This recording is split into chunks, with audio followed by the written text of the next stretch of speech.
What's happening, mate? How do you mean? Well, it's not exactly kicking off, is it? Oh no, it never does. To 8 o'clock!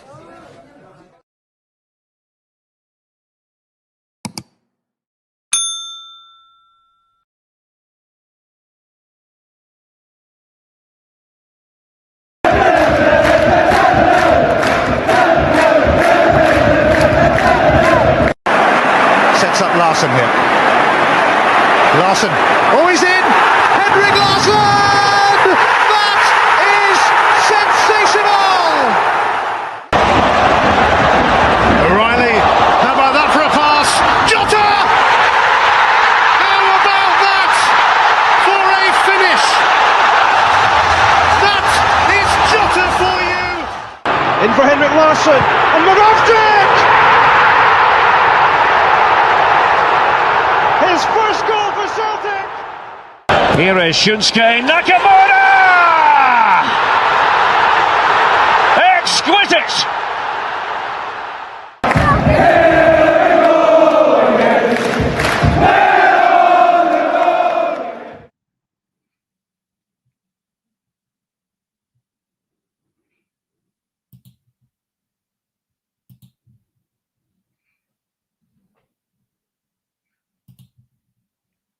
Good evening, everybody, and welcome back to the Celtic Unrestricted View. I do apologise for the hood. It's absolutely freezing here in Glasgow. Temperatures have hit -9 overnight. We are really struggling here with the heat and the temperature. But joining me tonight, I've got Alan and Ryan. Lads, I hope you've had a lovely weekend. I do apologise, I'm struggling here. It's so cold. Alan, how are you, mate? Not bad. I've just been accompanied by somewhere between Peter Jakey and Darth Vader. So, aye. No, all good. Evening all. Pretty good weekend. I hope everyone's well. And obviously we get the 3 points yesterday.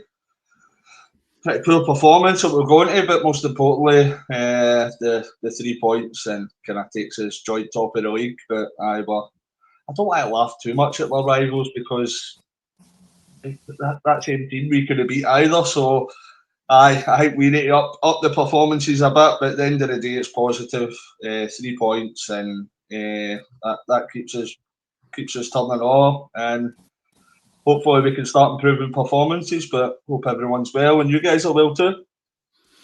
Yeah, Ryan, same to yourself, mate. I hope you've had a nice weekend, mate. I'm sitting here absolutely chittering, man. I'm struggling. I can feel the steam coming out my mouth, man. It's that cold here, mate, but hope you're good. I'm all good, mate. I think by this time next week, I think I'll be getting the salmon hoodies back out because it is getting cold. I'm on the cups of tea, and I think Govin's on the ice cold ice lattes because it's cold in Govan.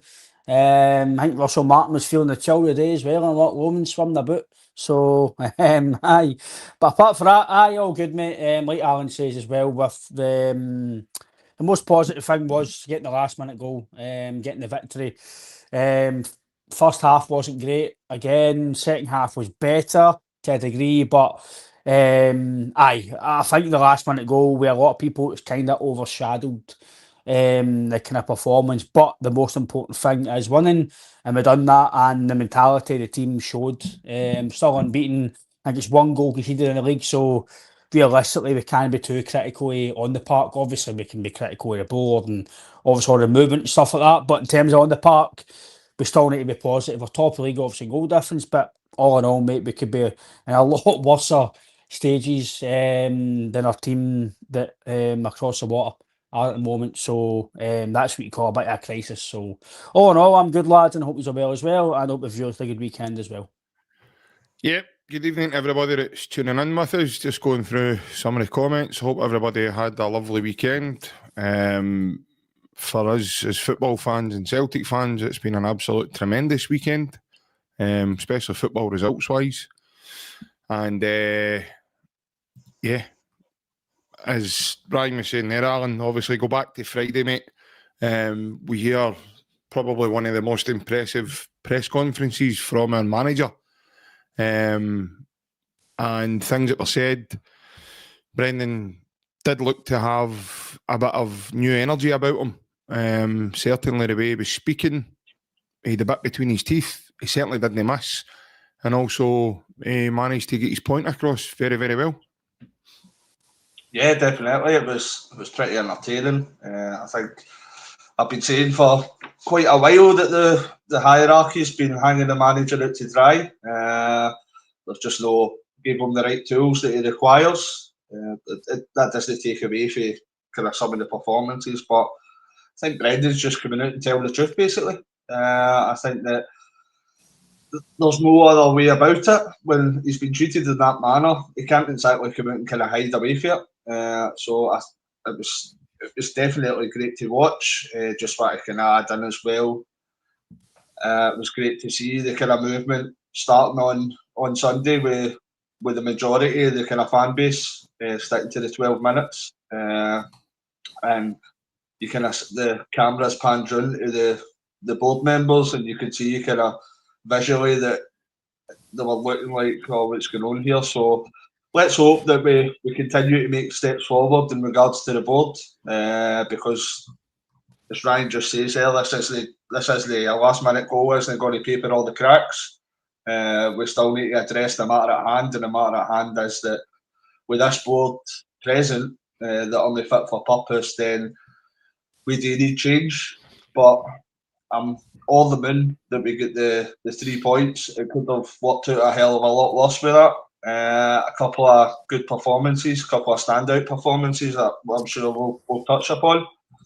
And we've got the points in the bag, and we kind of move on and try and improve for there. Yeah, as Alan says, Ryan, the most important part is to continue trying to win games of football. Obviously, we've seen how hard it is for some teams, so winning probably isn't the easiest thing to do. I've always said it on here. One of the hardest things to do in football is to win. So to get another good victory, especially on the road, mate, doing it Kilmarnock's a really, really dodgy surface. It's probably not fit for purpose now. We know they're moving to grass next season. However, that being said, you still got a job to do. You still got to go and do what you're paid to do. But just obviously, you touched on there, Ryan, a wee minute ago about the cold water dips, mate. I've actually got some footage and photos of the cold water dip by Russell Martin and his compadres. They're there. So obviously they've decided to go for a wee dip today and hope that helps with their recovery. God, when I look at them well, they still look as stiff as what they did on Saturday night enough. But mate, as I say, the most important thing is to win games of football, and if Celtic can continue to do that, then it'll keep us, it'll keep us happy as fans, obviously, but it keeps us ticking over, and it keeps that winning spirit within the dressing room. You've got Kevin Fairweir on that woman. Throws a steak, mate. Throws a steak. Can bother Kevin? Apparently, he had a guitar with him. It's not in the photo there, right enough, but the guitar was wearing, I've heard. All the best, Russell. Hope that works for you, mate. But in terms of obviously the presser, as you mentioned, JP, fantastic presser. It's probably the most sincere I've seen him being here, the most calculated, told the truth, probably the best press I've ever seen for a Celtic manager. He didn't miss the board, he didn't miss what's happening. It basically says everything we've been saying for a long, long time. That things need to change, and the thing, if I'm in that boardroom right now, the first thing I'm doing this morning would be, right, Brendan, there's your deal. What's you wanting? Write it down. Tell us. Get it signed. He's wanting to be here. He's openly telling you, I want to be here. Obviously, certain things need to change. If that's board members, as it processes, whatever it is got to change that he feels has got to be better. Get it done. Because I said it on Twitter, and I'll say it again. I'll keep saying it. As long as Brendan Rodgers is at Celtic, Celtic will be successful. People can moan about transfer signings or Engels money, whatever money you want to talk about. His trophy speaks, his success speaks So no matter that his transfer windows might not be great, or if he has signings or whatever it is, look at what he's done. He's still won trophies with poor transfer windows. People might go, aye, but they've not had competition. They've not been great. Aberdeen have not been great. Rangers have not been great. Who cares? You can only win what's in front of you, and we've done that, and he's done that. He's made trebles. Like he says in his presser, you don't expect trebles, but if you don't win a double, at least you're thinking, it's not great, is it? But that's just the standards we've set for ourselves. We expect to win at least a double every season, and a treble, you celebrate it like it might be your last, but you're not like, yes, treble, I can't believe we've done it again, because you've done it previously. You're kind of getting used to winning trebles now, so he's spot on in what he says, and again, can we get a better manager right now for maybe the wages you would need to share out to get a manager, maybe compensation fees, etc., the experience that he's got to manage this big club, big players? Probably no, mate. You'll need to go and spend a lot of money. Just say it was a Mourinho or somebody like that who's got a big ego, who's massive wages. He would want to spend loads of money. So for me, he's the guy that you need to keep, and you need to get him on side by giving him a big contract of its processes. But aye, no, brilliant presser, mate. Obviously the game, like Alan says, in terms of the protest, I thought it was very well organised. It was really well thought out. There was the only people that were really involved in the stands was like kids and adults with kids and people with disabilities. The majority of the fans stayed away and came in at 12th minute, and you heard the support when they came in. The place was deafening in the second half, and they came in, and obviously they were in the first half, but the second half, and the it was only 12 minutes, man. It wasn't full first half. But the second half, when you want to call it, you had to support the team to drive them on. We drove them on, and you heard it. I've seen a few kind of no podcasts, but a few vloggers, and you've seen the support. It was really good. So no, again, people might not want this to continue to go forward, but this isn't going away. Even though we've had a good victory and stuff like that, this doesn't get overshadowed. You still need to continue this. We still play well. We still win games. We still trying to get through in the cups. But this is going to keep going behind the scenes, but in the back burner. But aye, good to get the victory, JP. The last minute goal, as much as you want to win 4-5-0 and things like that, getting a last minute goal was some feeling to win football games.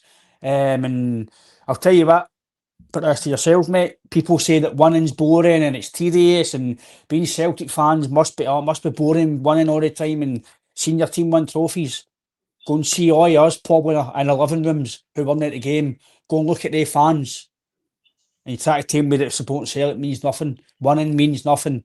Telling you it's one of the best things in the world. Doesn't matter if you won 1-0 or 10-0. Scoring goals and winning games is the best thing in the world. And they fans at that last minute goal, it's tedious and boring, isn't it?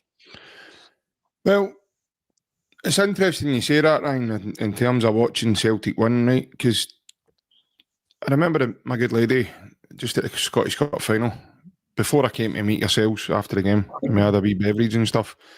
And I remember my good lady saying to me, it's only a game. Now, see... Get it out, Sean! Get it out, Sean! I know you're smiling there, Alan, but honestly, I could feel every hair in my body starting to stand and end. Honestly, it's only... See if I hear the words one more time, it's only a game. I think I'll need to phone you, wee man, and get a bottle of bleach off you. But not to drink it. That was a big break entrance. It's only a game. Honestly, I swear to God, it couldn't be any further for the truth. So see when you watch Celtic win, and I mean, I say to you boys, I'm no big on Celtic. I've got to play really sexy football. I've got to play well. I've got to do this. I've got to do that. See, as long as we win, I don't care how we do it. See, yesterday with that winning goal, that feels better to me, Alan, than winning the game 5-0. That's how elated I was. You talk about emotions, right? I'm sitting in the house watching the game, and I'm jumping about all over the house. Look, honestly, like we've just won the Champions League. That's what, again, good lady thought about her timing. She says to me, you haven't won the European Cup. you need to calm down. I went, but you don't understand what that goal means. That goal means that they're the kind of results that help you to win the title. They're the kind of results that you need to win if you want to win leagues. You know, sometimes, I get it, you're not going to have it all your own way. And you're not going to have things aren't always going to look pretty. But what I love about our team, Alan, is we've got more than one way to win a game of football. And I know yesterday it took a penalty. And some people say, you know, no, that was a dodgy penalty. It was this, it was that. It doesn't matter. It was given. Certainly, we've been on the other side of VAR and decisions over a period of time. So, it was given to us. But obviously, the individual players will discuss. But for Nacho Provo, as I call him, that's what I'm going to start calling him now, because he's just announced himself to the Celtic fans yesterday. To step up, mate, in that kind of magnitude with that pressure, and to sit the goalie down, to just go higher on the goalie and bury that, I think it just shows you potentially what you've got in your hands. Now, everybody's not expected a lot from him because he came in after the window and he came free, and people are saying he's not played in a long time. I tell you what, Alan, that'll do him a world of good, mate. And that's, for me, a moment changer. And that it could just ignite where Celtic haven't played well in performance-wise. It could just spark something in the team now, mate, kicking on. That's what we're hoping. I said that yesterday. We're hoping that kind of last-minute goal, that elation, that's a catalyst for us to start performing. Obviously, when you're watching the game and you think that we'll end up going to kind of drop 2 points, and you get that kind of last-minute injury time penalty, it is elation. You're feeling absolutely over the moon, phenomenal. But after that, when you step back and you look at it in context, this is what I'm saying. Right? Performances are massively important, in my opinion. I believe that we've looked this season way off it at certain times, and all credit where credit's due that we've managed to pick up 13 points for 15. That's right, isn't it? Yeah. But as we've seen in years gone past, only poor performances they catch up with you, and it leads to poor results. So I'm hoping that this is the catalyst. I'm hoping that this can kind of kick-start our season, because for the life of me, I can't really pinpoint a game that will, maybe the second half against Aberdeen or after the half-hour mark, we played pretty well. But we're struggling to see when it's really clicked. It's looked a bit kind of dislodged, lacking in kind of fluidity. It's always that's why we're champions kind of thing. That originated with the Martin O'Neill kind of era, right? Yeah. And I was speaking about that. It was we were synonymous with getting kind of last minute winners, but the difference there is that during that period, Celtic were playing really good football. We were performing at an extremely high level. It was only new in a game we were relying on their last minute goals to kind of get us 3 points or get us a draw, etc. But when you're consistently underperforming, that's when, in context, it starts to get a wee bit concerning. I'm trying to be as positive as possible. Obviously, you're looking at we're joint top of the league, conceded 1 goal, but the performance levels need to step up a few gears. I think when you watch the game on Saturday, I'm not saying that Hearts are going to challenge. I think they'll be closer to us than maybe our rivals that were doing the Loch Lomond. I don't think they were doing their swimming. I think Russell Martin was foraging. He's vegetarian for some crunching on some seaweed. Looking for apples or something. No, he was crunching on some seaweed, being the vegetarian that is. So, but you're looking at, see when you watch the game on Saturday with Hearts, they pressed really well. They impressed me. Their tempo was really high, and I think if we perform the way we did maybe yesterday, we would find it really difficult to turn over that Hearts team the way they were playing. I think we've got another few gears to go. That's where I get the positivity.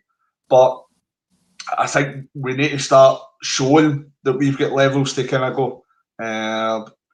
But in the positive side, obviously, it's brilliant to get the wins, but I think this is just a warning sign yesterday.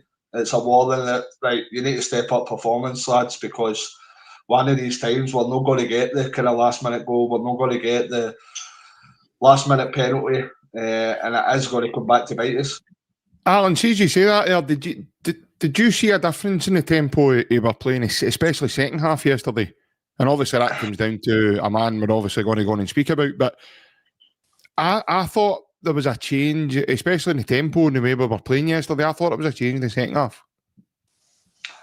There was a slight change. Obviously, it was better. I think the first half was very poor. I think there was very little we could speak about the first half. There was a definite improvement. Whether that we showed the levels that we're capable of, I don't believe. I'm looking at the midfield just now, and I know that we've got kind of a very talented midfield, but for whatever reason it is, they just look very flat, very disjointed. And these are usually guys with maybe no leaguers just come in, but you're looking at Rio Hattati, Callum McGregor, Engels, Bernardo, McCowan, etc. These are guys that you would think are usually really reliable, and they usually step up when it's needed. So that's maybe the concerning part for me. I think Callum needs to kind of step up his performance and all, because a lot of your play and a lot of your performance levels rely on Callum McGregor producing a certain level of performance, and at present, sadly, he's not. I know we'll touch on, obviously, Tounekti. He looked very encouraging to start with. I don't want to get too ahead of ourselves. Balikwisha, on the other hand, I think somebody needs to get a hold of him and say, right, the goal's that way, pal. It's no the other way, because he was struggling to kind of take any man on. I don't want to make any kind of snap judgments at present, because it's very early in their Celtic careers. Both ways, for Tounekti being looking very, very good, and Balikwisha maybe no looking as well. So on both sides of the scale, I wouldn't want to make snap judgments. I'd want to see them for a prolonged period before I make a proper judgment. But let's just hope that is the catalyst that kind of kick-starts the season, because, as I say, we can't continue that kind of tempo. I think the press, Ryan, you said yesterday as well, the press was absolutely non-existent, especially in the first half. And and Brendan Rodgers' sides in the last couple of years, I think that's been really present, and that's been a lot to do with how successful we've maybe been. So we need to step up a few levels. We know that we're going to have some challenges and some teams getting better this year, especially when we dip into Europe as well. So I think we're capable of a hell of a lot more, and I'd like to see that, and I hope that yesterday's kind of last-minute winner, that kicks that on. Yeah, obviously, while Alan was chatting there, wee man, with some interference there with your rosary beads. You seem to be getting a bit louder, wee man. You need to calm down a wee bit. You'll get your chance, don't worry. Don't start hanging. There's more rustling after him than what there was in Russell Martin's pockets on Saturday. And they were rattling, by the way. But as Alan's saying there, mate, you know, we're hoping that kicks off, you know, the start of good performances now. I've always said to you, Ryan, I've never been one for massive performances. They are a bonus. Celtic have always been synonymous with playing good football, attacking football, especially under the manager. And the mantra is to try and take the next game as it comes and do the very best you can in that game. What we're seeing now with Celtic, Ryan, in terms of, you know, certain parts of the game, they are quite flat, and you know, is it just me, or do Celtic not always go through a spot in the season where football's like this? Yeah, they might go on a run, they might still win games, but they're not always at their free-flowing, tippy-tappy football and playing 1-2s and running around people. But certainly a man that Alan mentioned, guys like Sebastian Tounekti now coming into the team, that allows you to play a different way, because he's got that.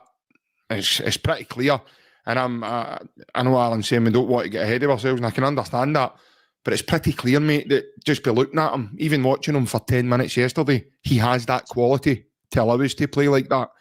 to allow us to start running in behind and making dynamic moves. And a lot of people have, and I can understand why, a lot of people have likened them to Jota, especially first time when Jota came. He just had that instant energy.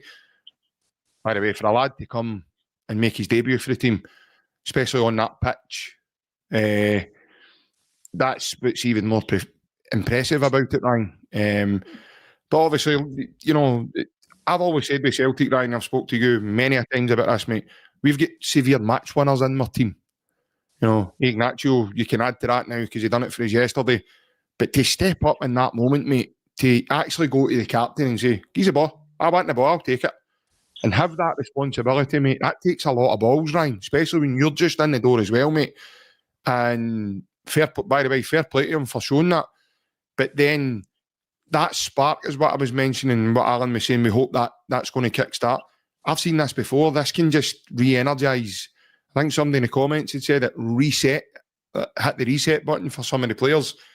And then it would allow us then to kick on and start really taking teams apart more than what we're currently doing just now. And you maybe even start to see results of your 3-0s, 4-0s, 5-0s, and bringing that fear back that teams are going to be scared to actually set up and play against us. I think the word you mentioned there's a good word to start, mate. Fear. Teams don't fear us now. Kilmarnock didn't fear us yesterday. St Mirren didn't fear us. Raymer across the water didn't fear us.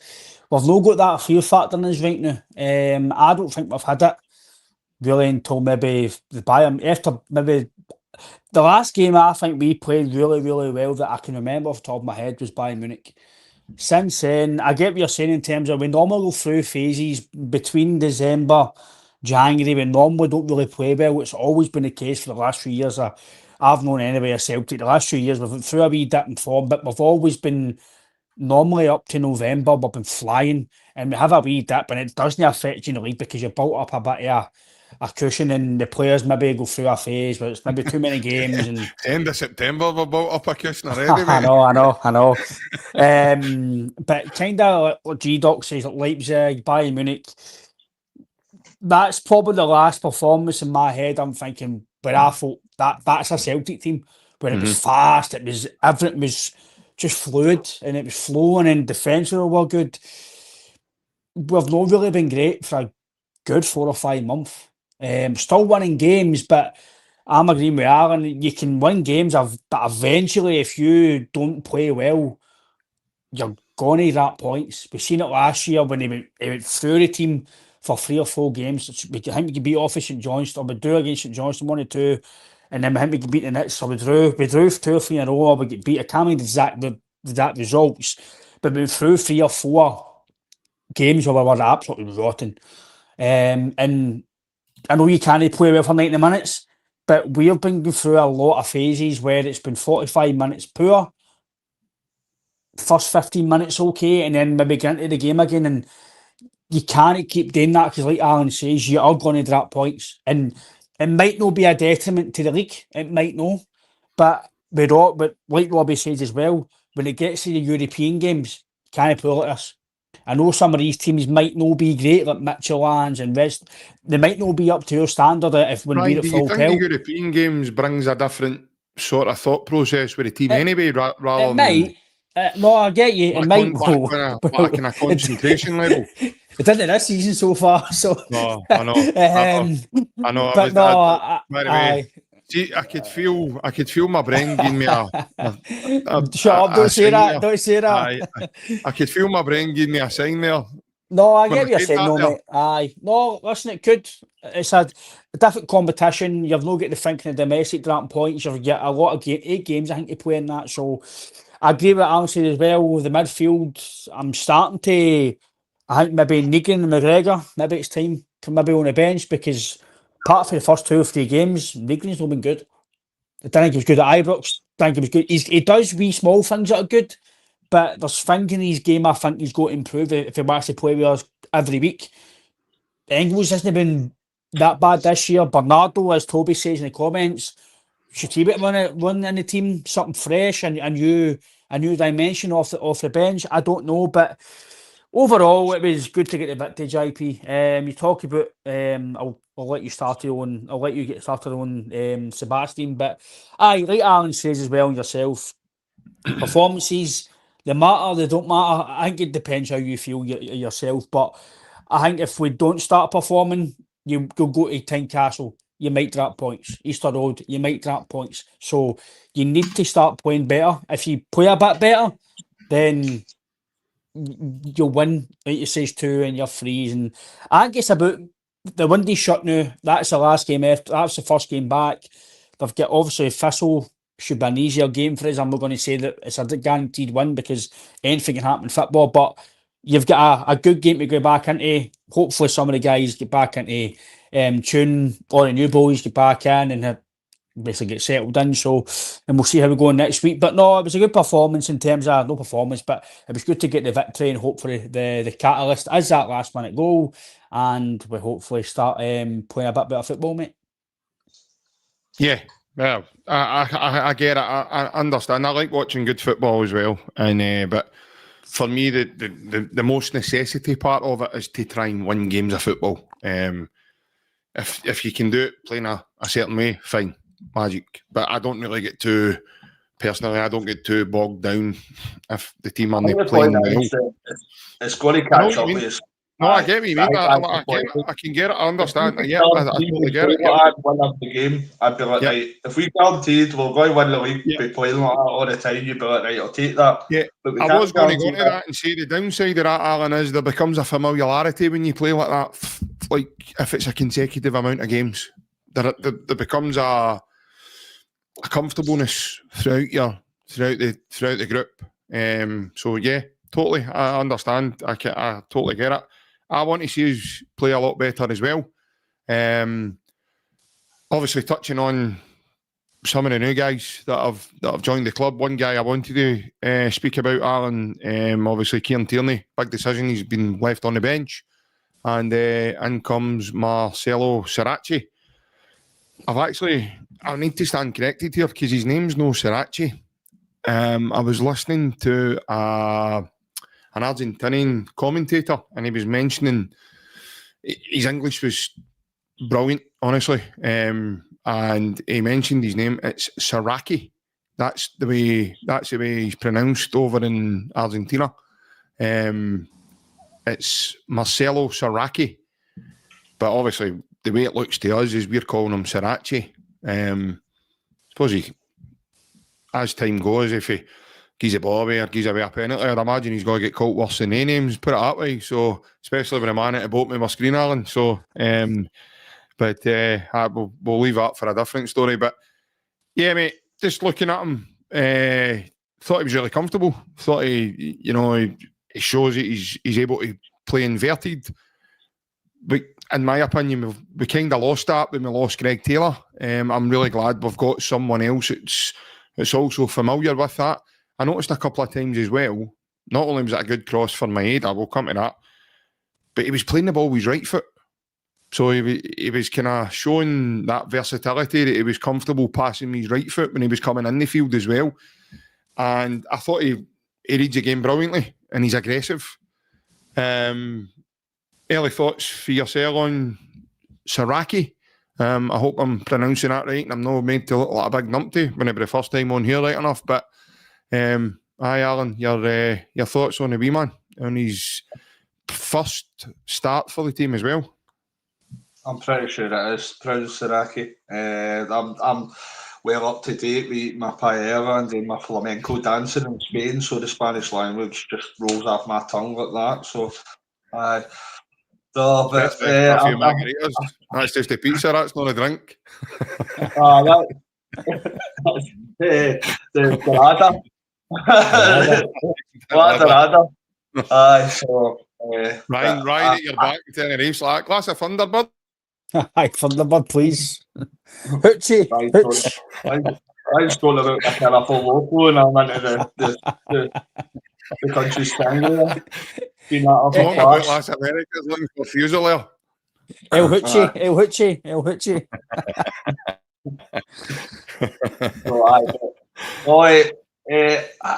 I think he maybe came in under a wee bit of a cloud because it was reported that he was offered to us. We weren't even looking for him. So and I think it's after maybe a few failed attempts at other players that were maybe on the list. But I look at yesterday and I think the two of our best players, and probably two of the ones that I'd give pass marks to for the full game, was Tounekti and Saraki. I think they played really well on that left-hand side, and you've seen when most of our dangerous play comes in that side.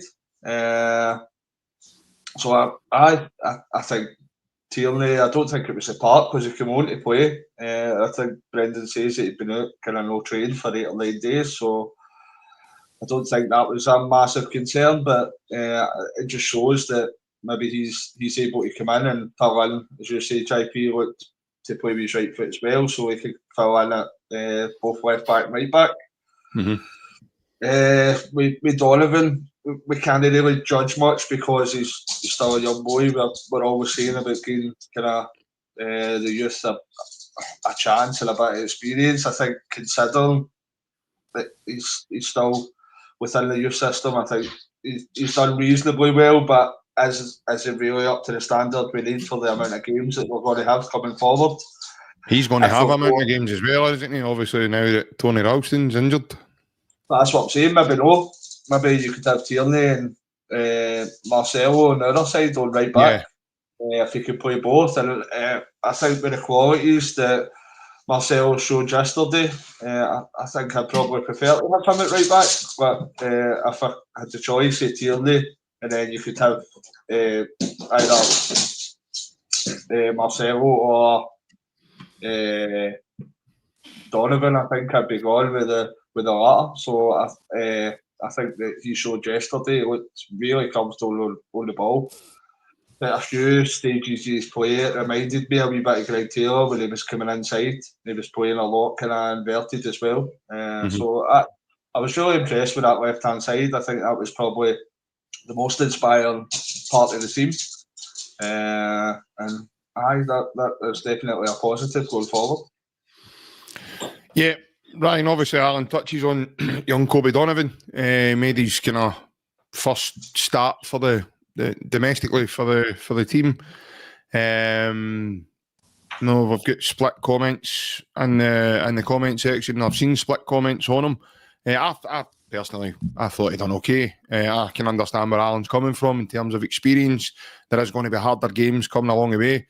Some would argue that what happens if you how does a boy get experience? Ronnie Delia threw Kieran Tierney in when we got an injury to Izagiri.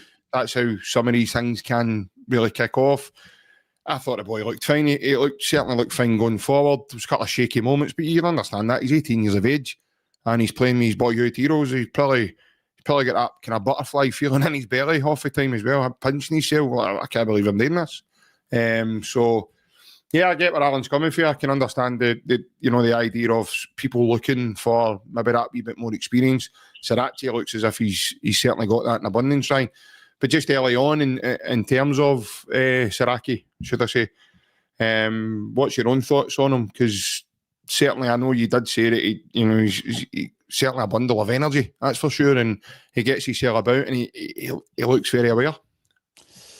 No, you can tell he's experienced. Like Alan says, he was coming in and playing that inverted role. He was going up and down. He was helping Tounekti defending. He was helping them attacking. His deliveries was for the goal for Maeda was different class. He knew where he was putting it. And I've always said, if you're a winger or a fullback, when you're younger, you're told to hit it in an area, and if you do that, you've done your job. It's up to the striker to then be in that area for you to be there. And to that, if Maeda didn't go for that or no, it was still a brilliant ball in. Yeah, he done it. That's what you're taught at a young age, as a winger or fullback, to hit it in a specific area. I'm sure it was Tommy Burns that says it to McGeady. I'm sure it was in McGeady that says it. He mentioned it in a podcast, and Tommy Burns said to him, "Don't care if anybody else doesn't get it." He says, as long as you get to that byline or you get that ball within, I can't mind the dimension, he says, but Tosh if McKinley, you get... Who? Tosh McKinley tells the story who he used to kind of say to them. Yeah, and he says, as long as you get it in that area, it's up to the striker. If he doesn't get there, tough. You've done your job. So he done that to a T yesterday. You can tell he's experienced, but he was really calm on the ball. I'm going to agree with Alan. I think if he's comfortable at right back, I think for the European games, especially away from home, I would go with Siraki at right back. If that's when he's comfortable, and if he's not comfortable, don't play him there. As much as Donovan might not be the standards yet, I'd rather a comfortable who's right fitted play there than somebody who's not comfortable there. But he did look comfortable there on his right foot when he did have to play it. I thought Donovan was all right, considering he's 18, full debut, few passes in the first half. I was like, right, come on, son, settle down. But apart from that, he was fine. One thing I didn't like about him though was, again, he's maybe because he's young and maybe no want to get injured, but there was one in the second half, it was the last 10 minutes, and he should have went and started his authority on the guy, and he didn't go through him. Now, things like that, doesn't matter if you're 18, 35, I know if the you're man. McGregor. He tries to let it go for the throw in. It doesn't matter if you're Donovan, McGregor, Maeda. I can't stand that, JP, at that level. You cannot. No, I don't like that myself. You can't shut out of tackles. You need, especially when you're one each in a game, you're trying to win. You need to stamp your authority. And it's one thing about us, I think we're far too nice. I think we've not got anybody in our team that does that in the middle of the park. And I'm not saying, like I keep saying, I'm not saying break legs, I'm not saying get guys injured, but stamp your authority on the game. I don't think we've got that in us. And I think as a dying breed now, like your Wanyamas and your Browns and your Kyals, we're missing somebody in the middle of the park. Like Engels isn't that, Bernardo's no that, McGregor's no that, Negrin's no that, McCowan's no that, Hatate's no that. We've nobody there to do that job. We're on technically nice football players, but Engels is physical though. He's got a physical side to his game. But he's no the sort of guy that's going to just say we're through and goal, the other team through and goal. He's not going to half him down. He'll let him go. That's the difference. We've not got that in us. But no, I thought Siraki looked good. Again, KT when he came on. One thing I want to mention is, again, I touched on it. I was big on it actually in pre-season. Now, this isn't a slight on Greg Taylor, right? What team has targeted that left back area? Even with Scales in the team? Not one. Rangers didn't target it. St Mirren have no targeted it. Armati didn't target it. Commander have no touched it at all. Didn't target that left-hand side. They never even done it yesterday, even with that's what I'm saying. Siraki's kind of similar height to Greg Taylor, but it's...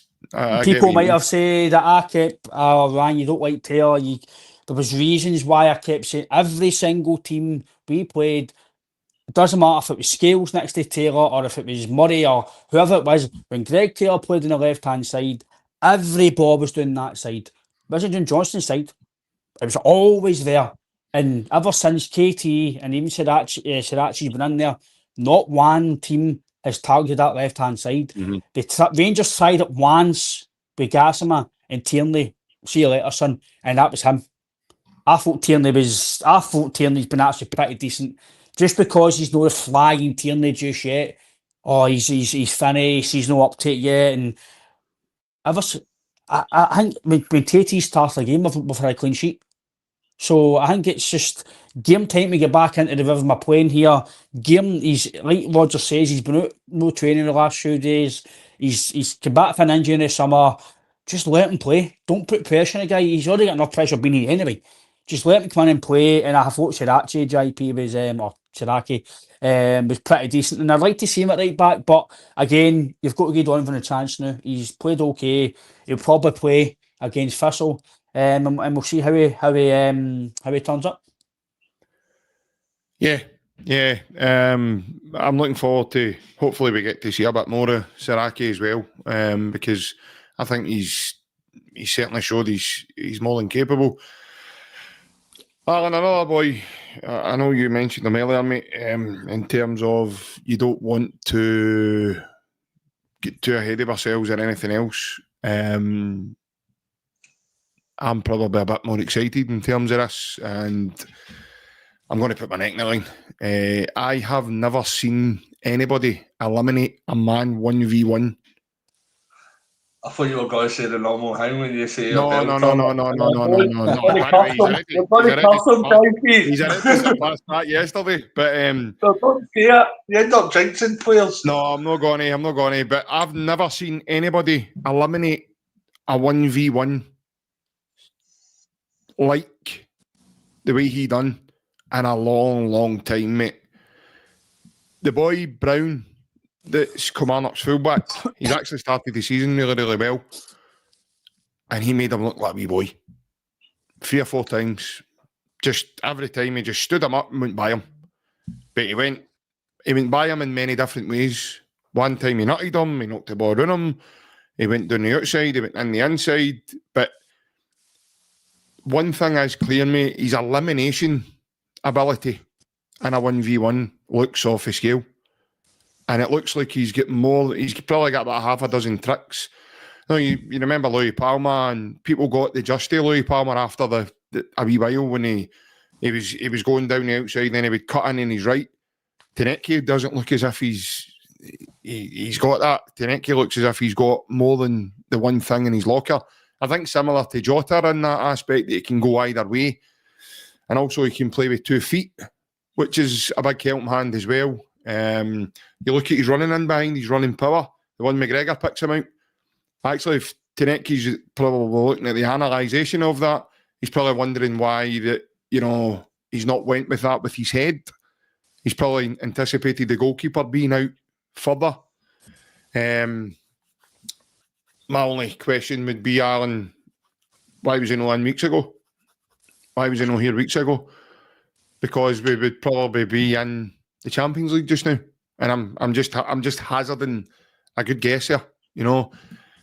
He would be more settled in the team. The team would be knowing how he operates as a player, and more used to him in the team.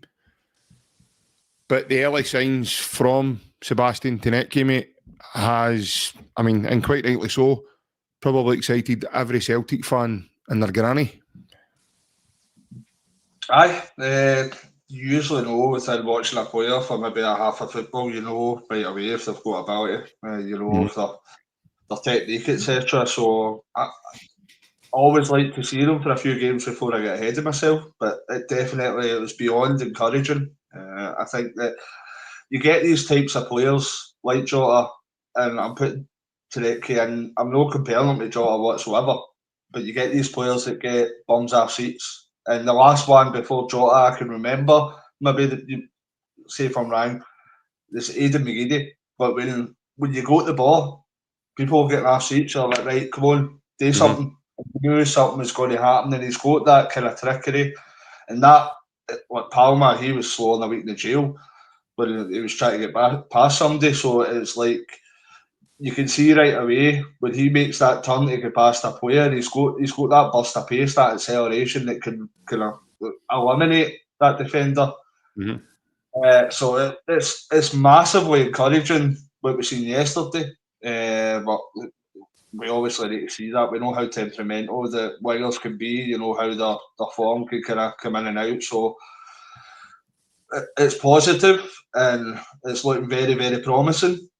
But we probably need to see that or the next few games. We hope to see him kind of continue that level of performance. And if he does that, then I think every Celtic fan will be kind of massively happy about him as a signing. Yeah, thinking back to what I said yesterday, Ryan, obviously I was chatting with my dad after the game on the phone, and I says to him, and this is where my excitement went off the scale, and I says, I'm not being funny, Dad, I says, I've never seen anybody eliminate a guy as easy as that since watching Ronaldinho. That's how he made that look. He just looks like a bag of tricks, and his 1v1s look absolutely scary. Now, that's him on a plastic pitch, smaller than Celtic Park is. Can you imagine what he's going to be like on a grass pitch with acres of room to run into behind a defender? That's where my head was going yesterday.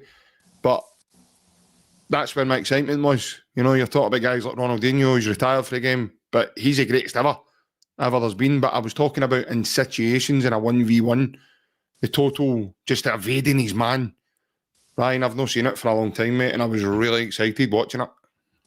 No, listen, like Alan says there, what we've all spoke about in personal chats as well. By the way, and I'm not saying he's as good as Ronaldinho. If anybody's taking that now, I'm not saying that. You're clapped on Twitter. That's getting clapped up and shown all over the place now. I'm not saying he's as good as Ronaldinho, but what I will say is if he continues to play in that vein, Ryan, then that's something the record tomorrow. Podcaster compares to Ronaldinho. That's all right. Listen, I'll back up. Listen, I'm a big person. I get what you're saying. It comes my way. I'm talking about in a 1v1 situation. Yeah. No, that's the two of them might have a Barcelona tip. That's the only way you can get the other two of them. No, I do get what you're saying. Maybe a smile as well, Alan. It's infectious. It was, as Alan says, and we've said in the group chat as well, that within me personally, within 5 minutes of watching a player, with his touch, the way he passes, the way he controls a ball, the way he moves, you can normally tell somebody's got something. Now, with Ayrshire, I don't see it yet, but with Tounekti, I see it. That he's definitely got ability. Whether or not it's going to be Celtic longer term or it's going to be consistent, who knows? But you can definitely see that he's got some sort of ability. He was direct, he was quick, he was trying to take on men, he was doing what somebody's not done in a while in terms of the last few months, especially at Celtic. People keep forgetting about Abada as well. Abada was really good. I think Abada's underrated by a lot of Celtic fans. I know he was inconsistent, but his goal record and his assist record for a young guy, I mean, 19, 20 who came to Celtic, was different class. I think he gets undersold a lot of times. I thought Abada was different gravy when he came to Celtic. Jota, I've seen people on Twitter already saying Jota's not getting back to the team. I went and watched cricket. Honest to God, people just, because the one guy plays well, that's Jota done, and Yang and Forrest, that's the rest of the winners all done. He's probably still wearing a plaster on his leg. Jota's different level than now. We will see this. There is some bad fakes. It's mad. Honestly, like he's going to have to do something with that man, because he's not getting back in the team with that blonde hair. We can take the excitement and go at the time.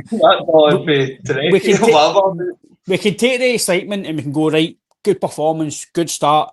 Let's continue. You can definitely see he's got ability, but me personally, I'm not going to go, yes, what a player we've got here, because I've said it with Quan. This boy looks really good. No good. I've said it with other players and they've turned out to be nowhere near it. So I'm going to say... No, he didn't, but wingers can be really inconsistent. So he might have 3 or 4 games where he's no great, but he might have a performance like that. I'm just going to run it in personally, because I'm not wanting to come out and say he's fantastic, and then in 2 weeks' time he has I'm like, oh no, Ryan, what are you saying? So I'm going to still say he has got ability. He was different class yesterday, he really was. But to say that, I've seen some social media tweets that saying like Jota, he's better than Jota. I'm like, come on, man, like, it's 70 minutes of football. Jota's been consistently brilliant for us. Jota's got that bit of class that we've no got to now. Tounekti possibly add to that, but Ryan, this boy came in and he get man in a match, mate. No, on his debut. That's the impact. 100%. But people are just dismissing. I've seen some of the tweets. I've not seen it. Some of the tweets, people are dismissing Jota. I'm like, whoa, hold on a minute here. Like, this is a guy that's been brilliant for us since he came to Celtic. Jota's different level. Jota's brilliant. People might come out and say to me, Ryan, but he's done. Jota's overall package as a winger is different class. It excites you. You might get this with Tounekti. You might get this when we got it yesterday. But again, is it because we've not had that in a while? And now we see it and go, oh, this is good. Oh, a guy's taking, oh, yes, here we go. So I'm just going to rein it in a wee bit. Hope it continues to do this. And then if it continues, I'm going, here, what a player. But I'm not going to go with what you've said there, mate, and what Brendan says. Why was you no one quick enough? Why was you no here? Because by the looks of it, we've overpaid as well. It might look a bargain, by the way, but in terms of what he would have came for, if we got him in a while ago, it was only $2.5 million, according to Mark Goody, for down south wanting them. So why have we had to wait and wait? And this is the things that we're all talking about, the board and the processes. We potentially would have got in the Champions League, even with him, because he would have gave Maeda or Ida chances to take men on. And we've seen that team, lads, were poor, Cara. And we didn't have anybody. When we started to try and do it in the extra time, we were getting joy with Nixon. But why not do that in the first game? And that's the frustration of the Celtic fans. Guys like that, this guy could become brilliant, JP. And we're still seeing about 6 months' time, we're still going to go, but why was he in the one before? We should be playing European football. Before we come on, it's because of the bankers. The banks are slowing the lease of money, aren't they? Guys want the bank. But overall, JP, I thought he was really good. Good debut. But I'm not talking for anybody else. I'm talking about myself personally. I'm going to just see how it gets on. Hopefully, continues it. But you can see that he's got ability. But I've seen some people totally dismissing Jota, and I'm like, whoa, right. I've not seen that, mate. That's wild. You need to send me something up and make him off. That's mental. Some of the things I've seen, people saying that Jota might not get back in the team. This is the thing I know. This is how scary this is, right? So you've got this guy, you've got Jota, you've got Tounekti, you've got Jota. So Jota's coming back into the team. He's going to be like a brand new signing for us when he gets here, when he arrives. You've got Alistair Johnson back in a few weeks as well. So it's somebody like that one missing. You see it if Tounekti does be the player that we think he might be. We're missing that directness, that typical, as Brendan says, a Celtic winger. Now, for me, a winger's it's starting to get out the game a bit. The directness of wingers and just take men on and I liked what I liked. I don't know if you've watched it yet, right? But Craig Bellamy's on that High Performance podcast, right? And he speaks about it like about this thing about risk, and he's like, it's no risk. It's just take responsibility. And see, when you listen to him, by the way, he's got to be a top manager, by the way. See just the small things and everything he talks about. He's got to be a top manager, right? And that's what I like about Tounekti and direct wingers. Take accountability. He was, but Barrett Misha wasn't it? Like Alan says, he was wanting to go back your way. But he's just gone, boom. The boy Brown was like, what did I do here? After 20 minutes, he was wanting I've always says it, JP, see if you've got pace and you directness and you run at a defender, doesn't matter how good he is, and you get him on the back foot, they hate it. But see if you're Balak and going, all right, there you go. That left back's like, all right, good, I can just sit here for 10 minutes. But if you're Tounekti or Jota and you're being direct, so let's hope we can continue it, mate. But you just eliminate people, Ryan. That's the thing. You just absolutely eliminate people. You just eliminate the opposition with your direct movement, your dynamic movement, and your skill. Honestly, he says Tounekti's in a. What's that? You take on a player, that's what a winger does. You're not reinventing the wheel. What Bartley says, get back away. You're a winger, you take on a player, you beat the man, and you try and get out of the box. That's the basics of being a winger. So it's Tounekti's doing that pretty well. But I look at yesterday, but we comment for James McKee on there. He says Tounekti's an apprentice. Let him grow without burden of exaggerated expectation. The thing is with that, James, if you're still watching me, he wants it. You know, he's not shy. He wants that burden. He wants to be. You just get that about him, mate. He's got that flair. He wants to be the main man. You see him in his interview after the game, and that's what he said. I love it. Celtic's a great fit for me. This is why I came here, and I'm looking forward to showing the fans what I can really do. If that's a small glimpse of what he's capable of doing, I don't mean to be a bird in a bad news, lads, but we ain't keeping him. I'm sorry. It's just it's not happening. You want to be maybe selling players now? You're doing it. Hello. We're not keeping him. The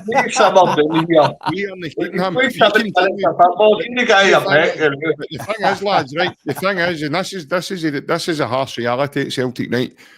See if he goes into the Europa League and he performs like that. He'll have suitors, 100%. 100%.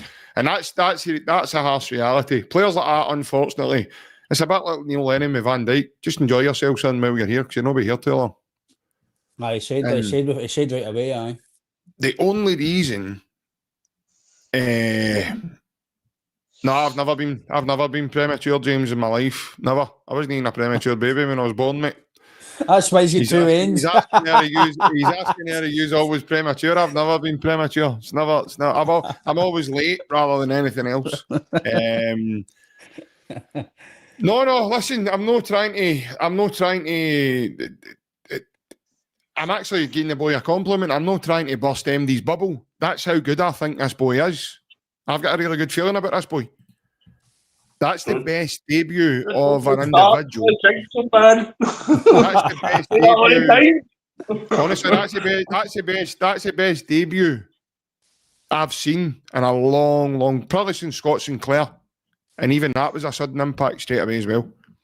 So that's the best start. He was better than all right. He got man in the match in his debut. And he's playing away from home.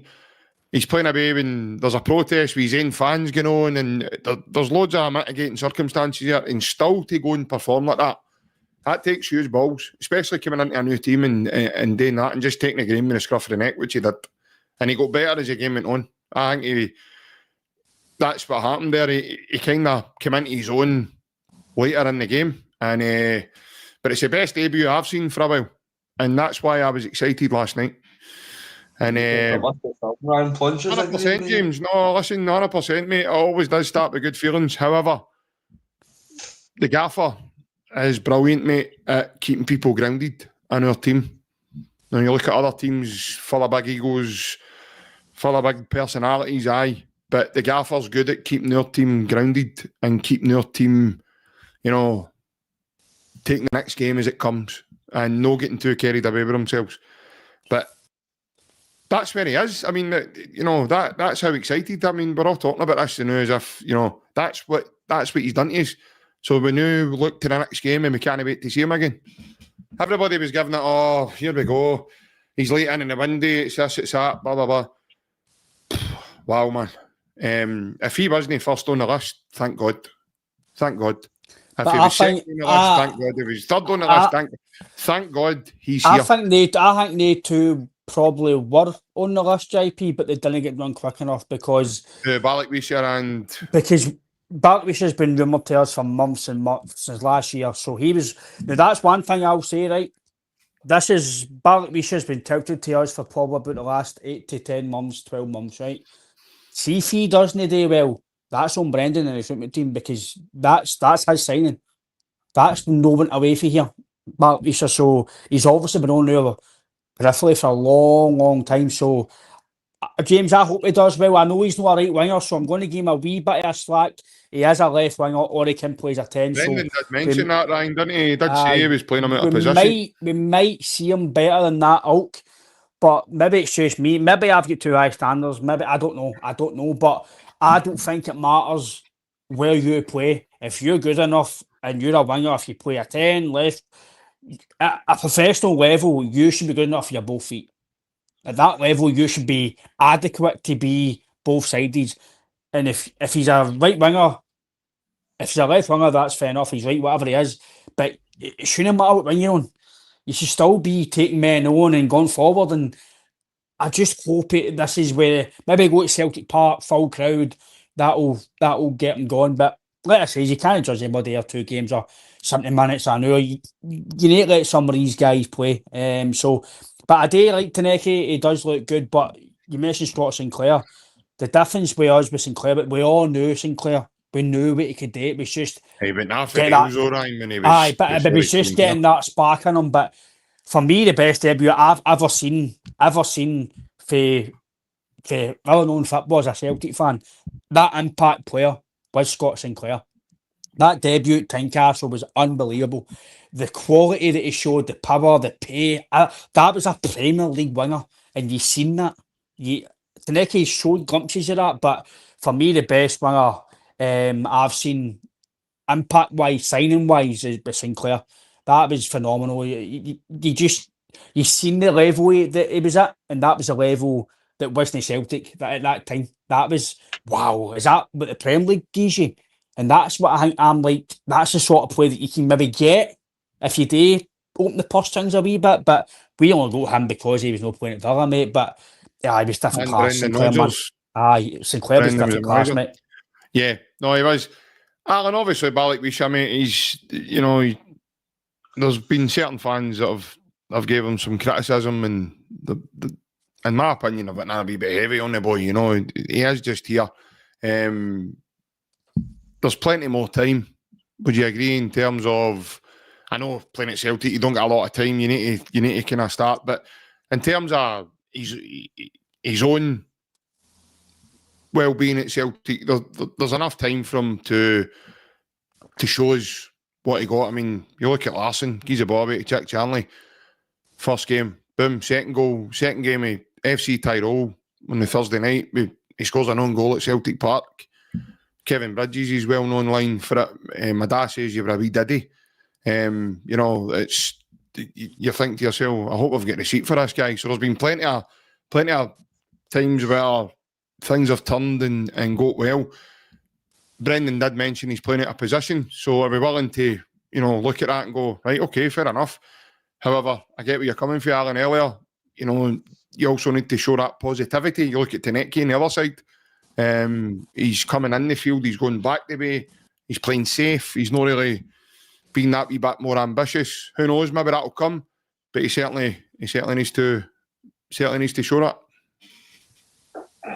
I've said a number of times that's how you want to get players in early. It's a new country, new culture, new club, new players, etc., etc. So you need to give them time to kind of adapt. We can't make full judgment. You give them kind of 6 months minimum, I'd say, unless it starts to get truly awful. But I think that it's all fine and well making a few jokes about it. But yesterday kind of looked like a Team version of Timothy Weir, didn't he? So it didn't fill you with hope watching yesterday, but at the same time, as I say, I said about Tounekti that you kind of rein it in a bit and you judge him all that time. That on the other side of the scale, that happens with Balak Wisha. Rein it in about that he's not playing that well.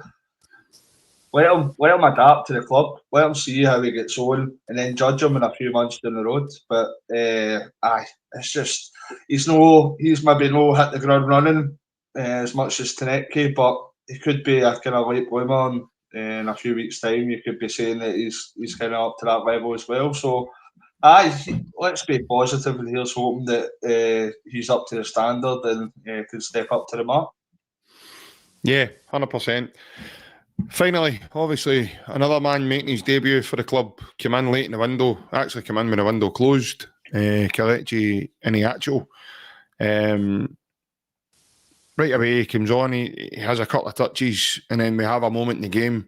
You mentioned him earlier, Ryan, young Kobe Donovan, where he goes by the lad.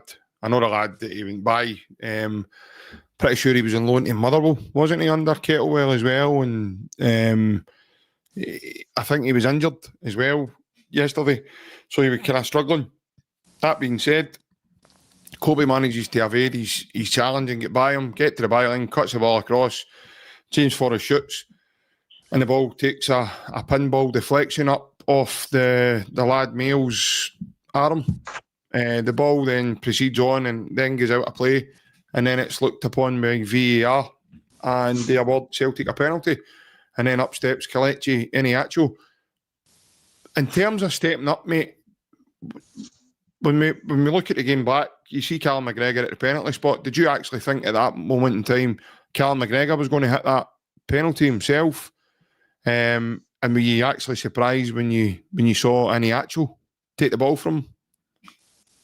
Honestly, I wasn't sure who was going to take it, JP, because I've seen McGregor do that a few times. But the ball, again, I know it's no grass, so it doesn't matter, but I actually thought he was standing on the penalty spot. So the goalie, but I know it's Astor, so it doesn't matter, but I've seen McGregor do it a few times on the grass parks, storm with the ball and no let the goalies touch the penalty area. But no, it does take big cojones, mate, to step up and take a penalty at any level of football. This is why I kind of don't get why Celtic fans give Tavernier also with penalties. Well, why don't you go and take a penalty in front of 50, 60,000 fans? It's not that easy. it takes a lot of balls to zone out and make sure you score that penalty. So for terms of the penalty, mate, it does take He big balls. he missed his last one, didn't he? Was it Queen's Aye. Park? Aye. It does take big cojones, mate, to step up, and it was a good penalty, to be fair. Obviously, confidence to say it, McGregor. I want it, stepped up. Hopefully that'll be catalyst now for him. I'd imagine he might even start against Partick Thistle. It's definitely a good game to play him against. No disrespect to Thistle. I've got a big heartstring with Thistle. So I know who you supporting on Sunday. no, I'm obviously a Celtic fan, mate. But I do like seeing Thistle do well. So I'm not. He's got his Jerry Britton tracky, Alan. Aye. I'm not giving Jerry a phone for tickets, actually, to be fair. Cheers, Jerry. He's John Lambie, face mask. Aye. Obviously, God rest. God rest John Lambie. But He did kick the boot till everybody's having Archibald. Remember me when I was 16? If he saves his seed, the Wink Tick Charlie signed him again. They'll say I remember Ryan, name's a wee guy. All right, Ryan, how you doing? No, obviously no disrespect to Thistle, cracking club and obviously. I thank the bookie made it all. Me and Alan are sitting in the cubicle waiting on you opening up. And the actual first goal, Stevie. What's up with you? Fell asleep against the system. I think it's probably a good game to play him. Obviously, no disrespect to Thistle, but considering it's a team in the Championship, it's not going to be an enclosed atmosphere for Hull. So it's probably a good game to get in the actual maybe 60 minutes, 90 minutes or so. But no, he done well to come on, and he didn't have much to do in the game. But the penalty's the biggest thing, and it could be an Adewida moment for him. But either kind of pushed on a wee bit, and like Alan says about giving people time, people gave Admida 12-month, 14-month time. So you need to give Balakmisha, Tounekti, Sriracha a lot of time. If it's 6 months, 8 months, even a season to get themselves bedded in and see how they go. So even myself with Engels, I've gave Engels a year to potentially show us what he can do. So Sriracha for a season, so hopefully he beds in way before the end of the season. So like Alan says, you can't judge anybody just yet. You've got to give a run of games. It's interesting as well. I think I've seen a comment for Sparrow as well about like Anamurin on the bench, Madden on the bench, Samson Puzin on the bench. It's no for the three players. That's not great. I've got a big feeling in the next few weeks you might see Samson Puzin getting back to Man City, because obviously whatever's happened behind the scenes, it's not working. Something's happened in between the lines there. Am I right in saying he can't go? I know it's a loan deal, but am I right in saying he can't because it's a season loan? You might be right, mate, unless he says to City, listen. He could probably get back there and play for their B-side or youth team. Again, JP, I don't know, there might be a clause in his contract where if he's not played enough games, he might go. We don't know that, but I thought that was quite interesting that they three were on the bench again. I did think it was actually the best the bench has looked in a while, to be fair. So, let's see how Iheanacho goes, but good start from him and hopefully can kick on. Yeah. Alan, obviously following on for what Ryan was saying there, mate. Were you actually surprised to see him take the penalty yesterday? I think after the penalties we've seen recently, I think I was a bit undecided on who I thought would actually take it. So it's probably a good choice. He's stepped up. He's took it relatively comfortably. So fair play to him. I don't think he's played a great deal of football recently. I said last week if Brendan could manage to get him up to the levels that he's played at years gone past, I think we could have a player on our hands. But I don't think we've seen much of what he could do in that game there. So I think it's just a case of kind of waiting and seeing what he can achieve. But let's be positive and hope that Brendan can work his magic and get him back up to a good level so that makes a proper impact for Celtic. Yeah, I think the most impressive thing there was because players score, especially for Celtic, and they then obviously in a goal like that, lads, especially to win the game in the dying seconds of the game, the last kick of the ball, effectively. When you see the elation of the fans behind the goal, I think when you You go back to Lubo Moravcik when he scored against Rangers at Celtic Park in the 5-1 game, and he just kind of looks round the place as if to say, what the hell's going on? He didn't know what he'd actually done. Coming from abroad and not really knowing, you know, and any actual... I know he's no a novice to football, and I know he certainly knew who Celtic were because he's come up against us before and he scored against us in the Champions League for Man City. But when you see that, Ryan, in terms of the reaction of the player, his go-to, mate, was to jump the barrier and go straight over to the fans. So I was listening to Henrik Larsson speaking to Charlie Mulgrew in the Pitch to Par on the channel with the golf, and that's what Henrik was speaking about, how quickly... And by the way, you're talking a day or two, how quickly Celtic life can really grab a hold of you as an individual, but only if you're willing to accept it and let it in. Because if you come in with that kind of closed attitude to it, you kind of maybe see like a John Guidetti in, you know, in the end, where he's, you know, Celtic are winning, but he's walking down the tunnel at Hampden when we're going to lift a trophy, you know, and he's got that kind of attitude about him.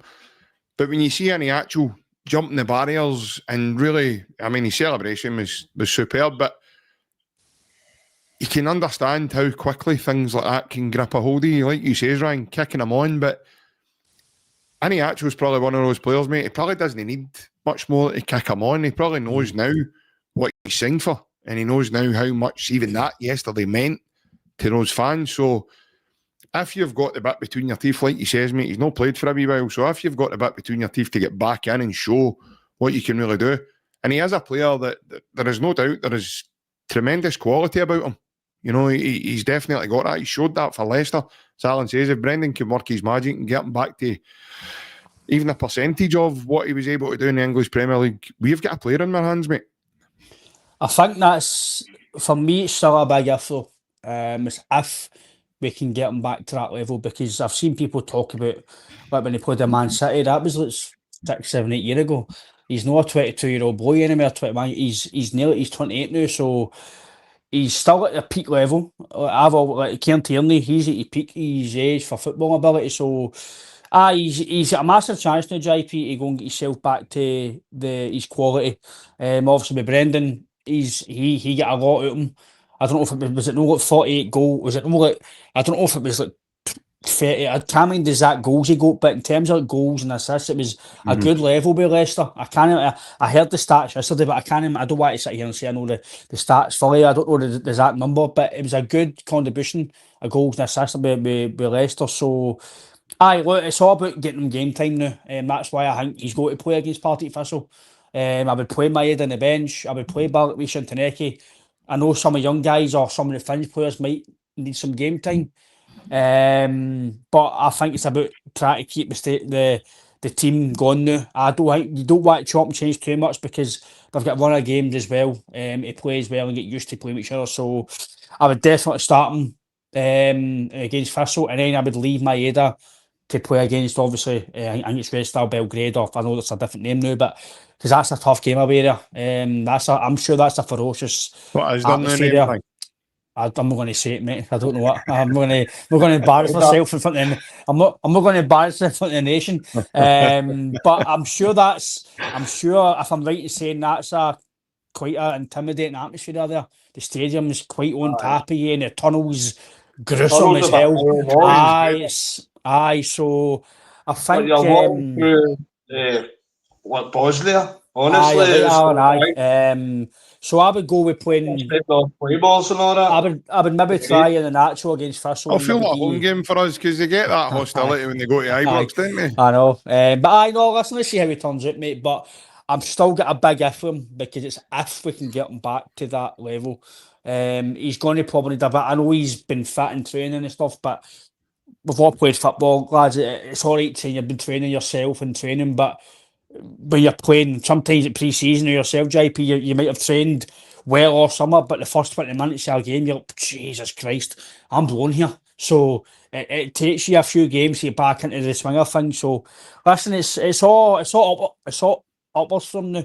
He scored that goal, so he's got a massive platform now to kick on, and if there's any manager that's going to get the best out of him, mate, and a fan base and a club that will get the best out of him, it's Celtic, mate, and Brendan. Yeah, 100%. Alan, obviously finishing up, mate. Moving forward, obviously we've got Partick Thistle the next game, but the games are now starting to come thick and fast. In terms of your own aspirations, what we're now looking for, the new boys settling and really kicking into gear, and then Celtic going on a winning run, or have you got other thoughts going on that you would like to see from other players that maybe not shown enough just now, you think, or what's your thoughts moving forward? I've been waiting a while to see the reappearance of James McCarthy. I don't know where he's disappeared to, so...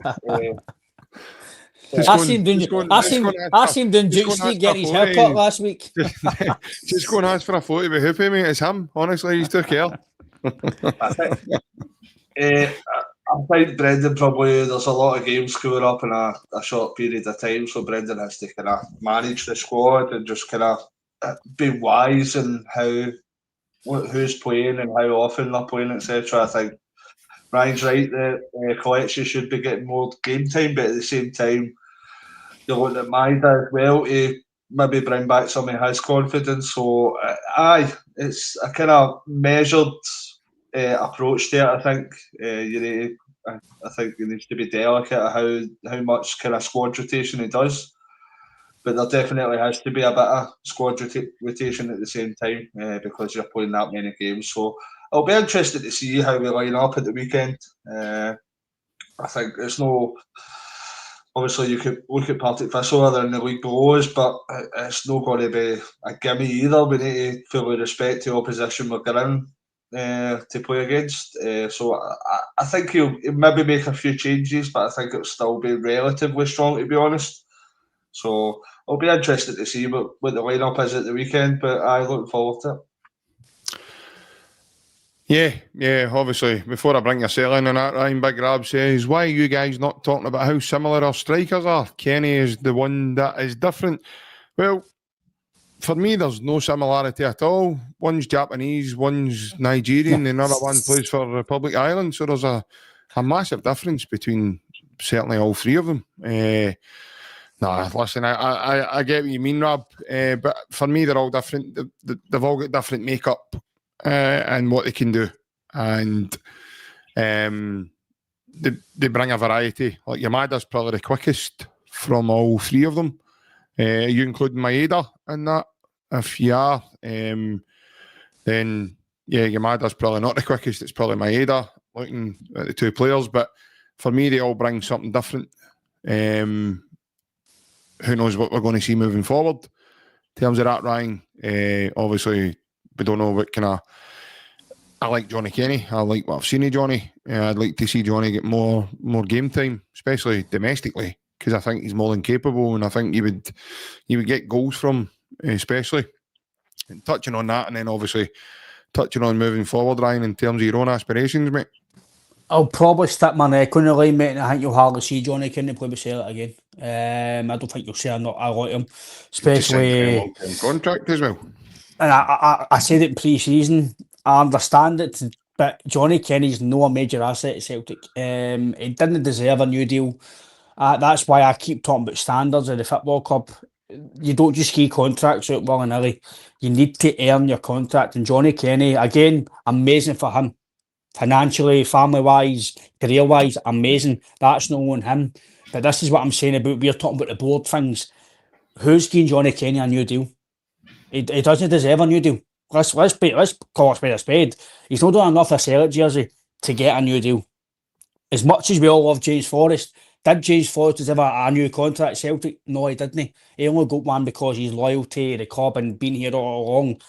Sometimes you need to take that out of the game, and you need to give players contracts when they deserve it. There's probably guys at the club who should be getting new deals at the club. I'm not going to name names because that's up for debate, but they're not getting one just yet because they might be gone. But that's just my opinion. I think he's all right, Johnny Kenny, but do I think he's ever going to be a Celtic number 9 longer term? Probably no. But I could be wrong. Listen, I've been wrong before, I'll be wrong again. In terms of going forward, mate, I think it's just trying to get a bit more game time into an actual, and I like to see Bernardo get a bit of game time as well, but like Alan says as well, with rotation, you don't want to go too much because you still want to keep a bit of consistency. And when we're not really playing that well now, you want to try and keep the players playing as long as possible to get that runner performance and speed of play. So that's for me, mate. It's the speed of play and the performance levels. I want that up because if you don't perform better, you will drop points. That will happen. So that's probably the biggest thing for me, mate. Yeah, I'm much the same. Another kind donation from Wee Mitch again. Thank you very much. Cheers, Mitch. Thank you. Evening, JP, Alan, and Ryan. Well, thank you very much, Mitch. Totally appreciate your very kind gestures and kind donations, mate. Hail to yourself, and God bless. But moving forward, lads, I'm ashamed. I just want Celtic to continue winning. Because when Celtic are winning, we're all happy and things are all good. And when Celtic start winning, that normally means medals are getting handed out, trophies are getting handed out. Celtic are on podiums. We're usually planning days out. Drinking bleach and beer. drinking bleach and beer. Venoms. Was that how that lager tasted different that day, man? My goodness. That green lager. But no, normally when Celtic are doing all right, we're all right as well. It's usually when they're not all right, then we've always got, stuff to moan about and stuff to have a gripe about as well. But as Alan says earlier, folks, we are top of the league, and it is with goal difference. But we've got a better goal difference than the Jambos, as much as they've had a really good start to the season as well. I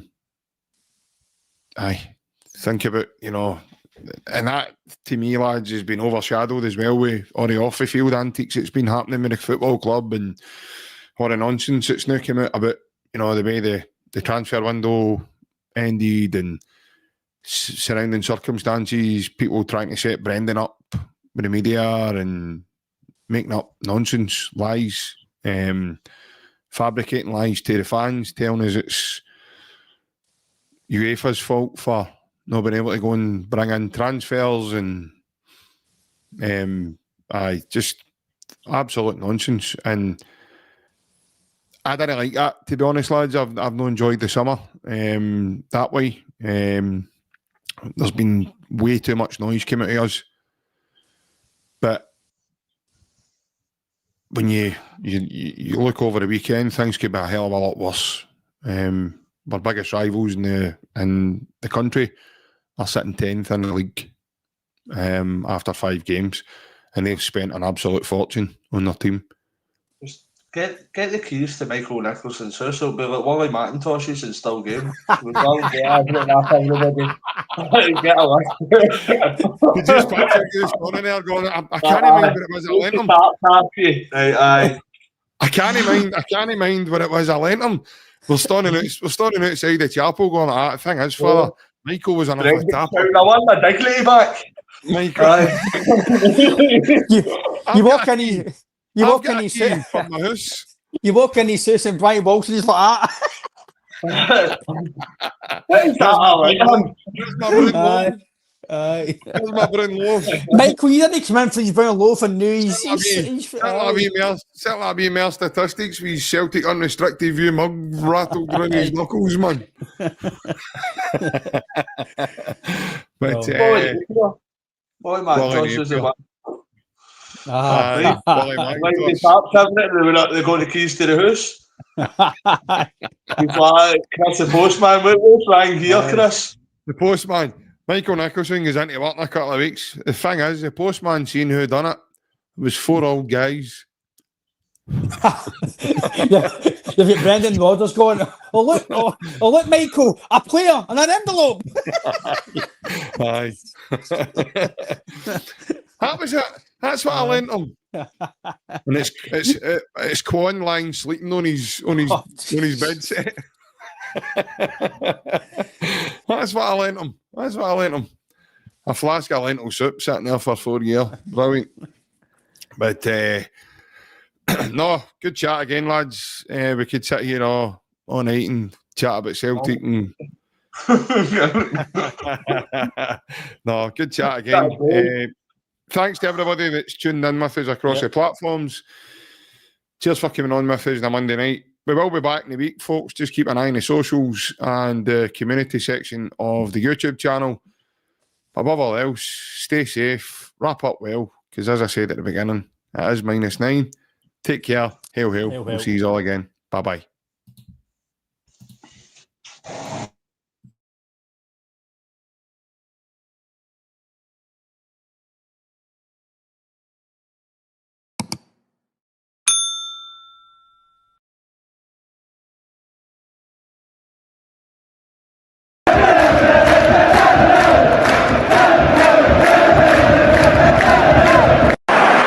Sets up Larsson here.